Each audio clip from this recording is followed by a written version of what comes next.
if you are getting a phone call from someone who you've never met before promising better superannuation returns or a free review of your super, remember that it's not free. You're paying for it somehow, and you might not necessarily be able to see what's happening behind the screen, but there's going to be a cost here, and most likely that's going to be incurred to you.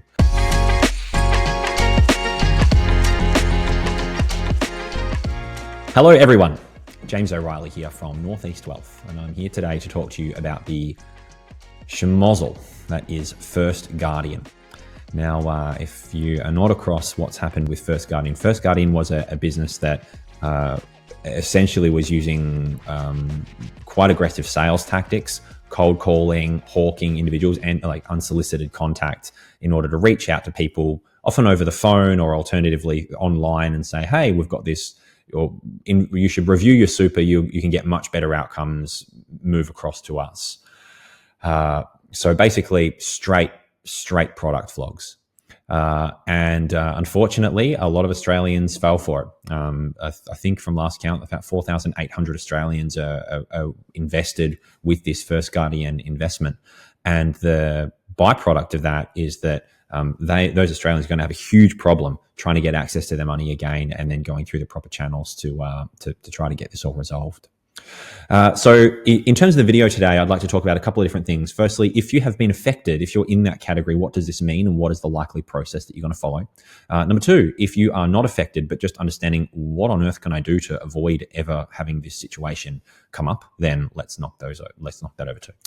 So firstly, for those of you that unfortunately may have been affected here, the concern with this particular investment and the reason it's gone belly up is not so much because of the cold calling, and not so much because of the product flogs, even though that is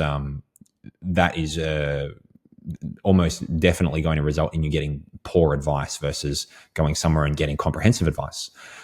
The issue is the conflicted advice, which is that the directors and owners of First Guardian also had their finger in the pies for the investments that were being recommended, which is absolutely infuriating to hear. It just shouldn't be happening, period.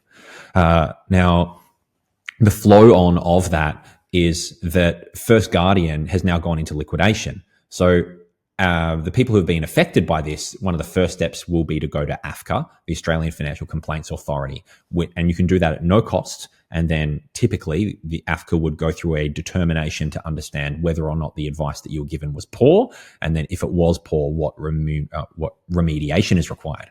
Now, I think it's pretty bloody obvious that this advice was poor, so this question now comes down to remediation. And in the case of remediation, the challenge that a lot of these individuals are going to face is that First Guardian is insolvent. It's gone into liquidation. And so even if AFCA makes a determination that, yes, you should be remunerating these people for their entire loss, for example, well, even in that scenario, First Guardian doesn't have the means to do that.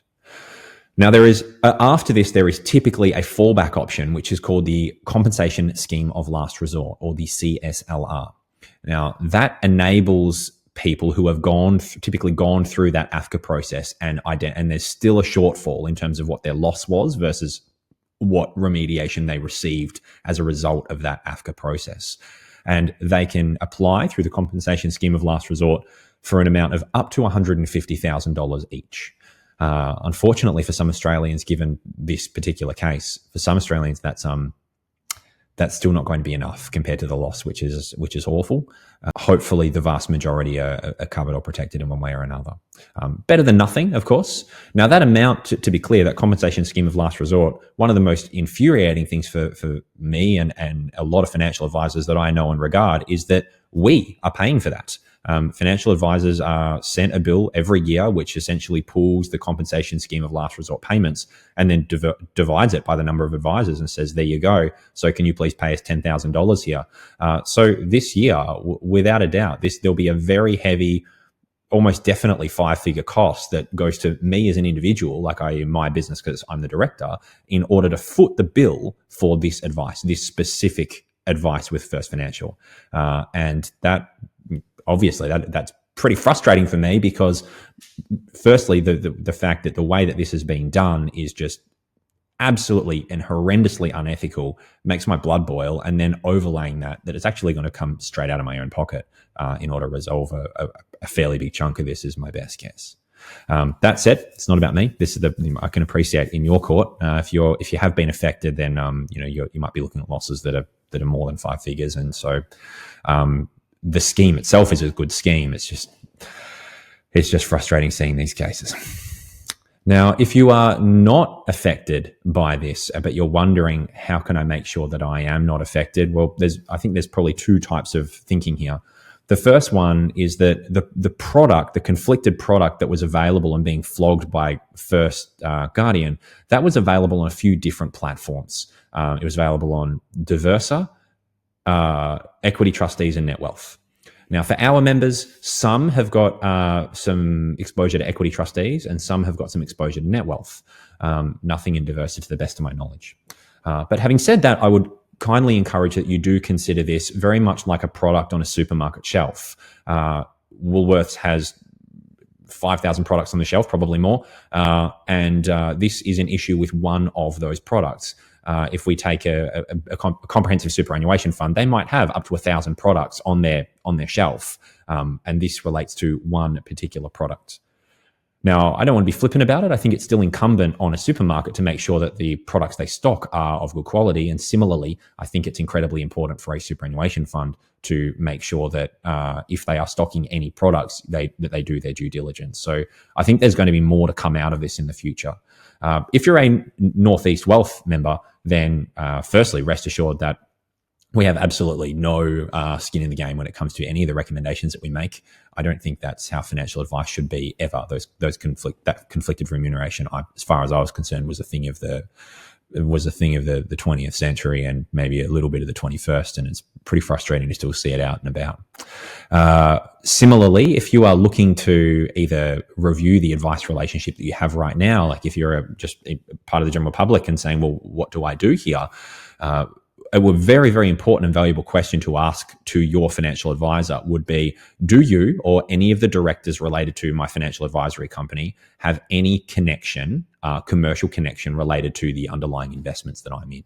And if the answer is yes, that's a big billowing red flag.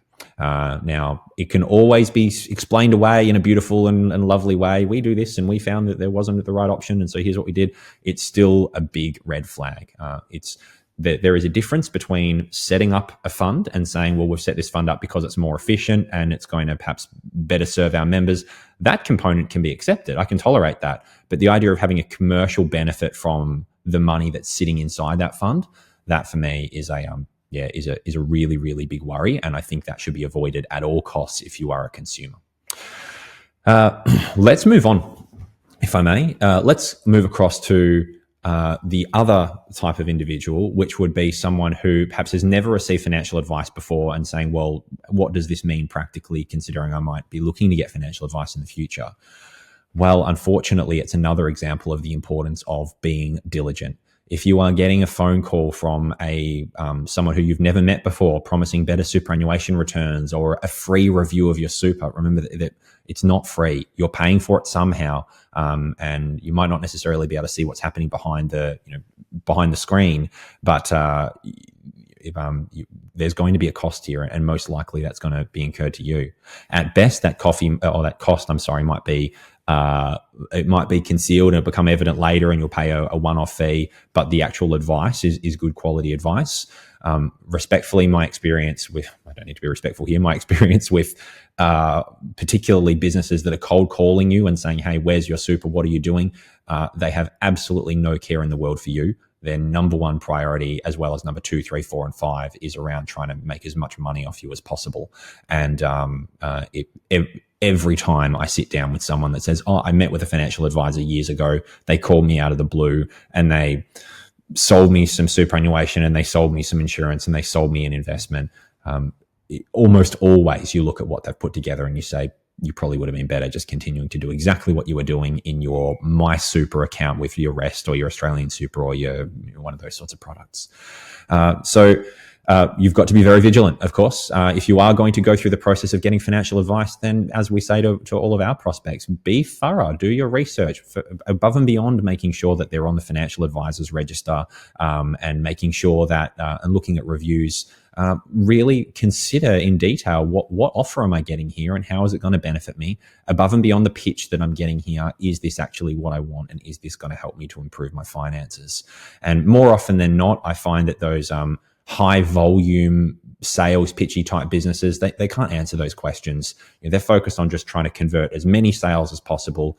And I think it becomes pretty apparent that they don't have much care for you when you start to ask them those kind of questions. Thank you very much, everyone. Not a video that I've enjoyed recording, but I think it's important to keep everyone up to speed with this. If there are any questions along the way, then feel free to drop them in the comments. I'll do my best to get back to those. But I hope you have a wonderful day, and hopefully not too many of you have been affected by this. Thank you.